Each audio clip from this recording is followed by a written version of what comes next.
Урматтуу достор, биз азыр мына Оштон Марабанга кеткен Жапалак унаа базарына кеткен жолдо турабыз. Буга чейин бир нече жолу айтылганбыз. Жолго депутаттарыбыз да кайтып чыккан, бомба түшүп кеткендей болуп кеткенде. Андан кийин мындай тоонун таштарын алып келип төгүп койгон десек, кээ биркилер ишенген эмес. Бирок мына бүгүн бир аз грейдерди жүргүзүп жолго башка шагылдарды дагы төгүп атат.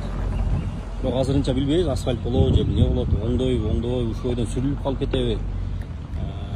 Жогорку кеңештин депутаты Чыкманов Чапарович деген бир аз билдиребиз. Бир нече жолу жогорку кеңештин трибунасынан көтөрүп айтып жүрдү.